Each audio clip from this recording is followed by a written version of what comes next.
Municipal ఎన్నికల్లో BRS వ్యూహం అంతుచిక్కడం లేదా? రాష్ట్రంలో ఎన్నికల హీట్ పెరుగుతుంటే గులాబీ పార్టీ మాత్రం సైలెంట్ గా తన పని తాను చేసుకుంటూ పోతోందా? కాంగ్రెస్ బీజేపీల తరఫున ముఖ్య నేతలు రంగంలోకి దిగితే బీఆర్ఎస్ కీలక నేతలు ఓన్లీ వాళ్ల నియోజకవర్గాల్లోనే ప్రచారం చేస్తున్నారా? బీఆర్ఎస్ నాయకత్వం ప్రచార బాధ్యతలను స్థానిక నేతలకు వదిలేయటానికి కారణం ఏంటి? Watch this. తెలంగాణలో మున్సిపల్ ఎన్నికల వేడి పతాక స్థాయికి చేరింది.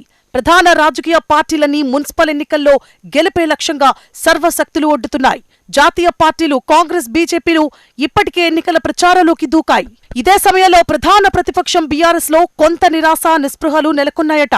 నిజానికి 2023 అసెంబ్లీ ఎన్నికల్లో ఓటమి, పార్లమెంట్ ఎన్నికల్లో ఘోర పరాజయం తర్వాత బీఆర్ఎస్ పార్టీకి మున్సిపల్ ఎన్నికలు అత్యంత ప్రాముఖ్యత కలిగినవిగా ఆ పార్టీ నాయకులు చెబుతున్నారు.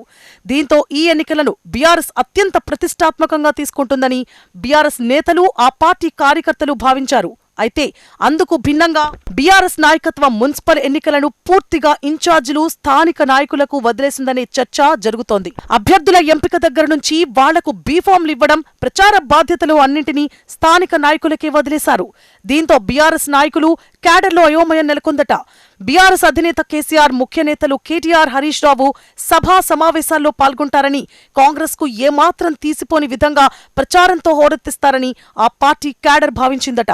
కానీ అందుకు భిన్నంగా ప్రస్తుతం గులాబీ పార్టీలో పరిస్థితులున్నాయని చర్చ జరుగుతోంది. అభ్యర్థుల ఎంపిక, బీఫామ్లు అందజేయడం, రెబల్స్ లేకుండా చూసుకోవడం అన్నింటినీ బీఆర్ఎస్ నాయకత్వం స్థానిక నేతలకు, ఇన్ఛార్జీలకు అప్పచెప్పింది. మరోవైపు అధికార కాంగ్రెస్ మున్సిపల్ ఎన్నికలను అత్యంత ప్రతిష్టాత్మకంగా తీసుకుంది. స్వయంగా ముఖ్యమంత్రి రేవంత్ రెడ్డి రంగంలోకి దిగారు.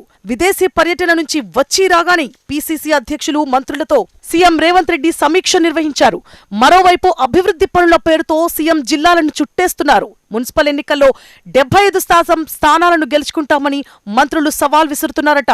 ఇంకోవైపు బీజేపీ సైతం మున్సిపల్ ఎన్నికలను అత్యంత ప్రతిష్టాత్మకంగా తీసుకుంది. ఆ పార్టీ జాతీయ అధ్యక్షుడు నితిన్ నబీన్ మున్సిపల్ ఎన్నికల ప్రచారానికి వచ్చారంటే ఆ పార్టీ మున్సిపల్ ఎన్నికలపై ఎంత సీరియస్ గా ఉందో అర్థమవుతోందన్న అభిప్రాయాలు వ్యక్తమవుతున్నాయట. కేంద్ర మంత్రి బండి సంజయ్ కాలికి బలపం కట్టుకుని ఎన్నికల ప్రచారం నిర్వహిస్తున్నారు. అమిత్ షాతో పాటు మరికొందరు కేంద్ర మంత్రులను సైతం మున్సిపల్ ఎన్నికల ప్రచారానికి తీసుకురావాలని బీజేపీ ప్రయత్నిస్తోంది. ఇంకోవైపు జనసేన అధ్యక్షుడు పవన్ కళ్యాణ్ సైతం బీజేపీ అభ్యర్థుల తరపున ప్రచారం నిర్వహించబోతున్నారు. బీజేపీ తెలంగాణ శాఖ అధ్యక్షుడు రామచంద్రరావు, కేంద్ర మంత్రి కిషన్ రెడ్డిలు స్వయంగా పవన్ కళ్యాణ్ ను కలిసి ఎన్నికల ప్రచారానికి రావాల్సిందిగా కోరారు. దీంతో జనసేన అభ్యర్థులతో పాటు బీజేపీ అభ్యర్థుల తరపున పవన్ కళ్యాణ్ సైతం ప్రచారం నిర్వహించబోతున్నారు. ఈ విధంగా జాతీయ పార్టీలు కాంగ్రెస్ బీజేపీలో మున్సిపల్ ఎన్నికల్లో సర్వశక్తులను ఒడ్డుతున్నాయి. కాంగ్రెస్ బీజేపీల దూకుడు ఒకలా ఉంటే, రాష్ట్రంలో ప్రధాన పక్షంగా ఉన్న బీఆర్ఎస్ మాత్రం మరో రకమైన స్ట్రాటజీతో ముందుకు పోతోంది.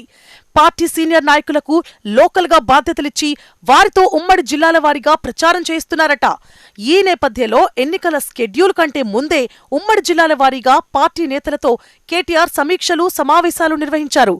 గెలిపే లక్ష్యంగా నాయకులకు దిశానిర్దేశం చేశారు. స్కెడ్యూల్ వచ్చిన తర్వాత టెలికాన్ఫరెన్స్ నిర్వహించారు.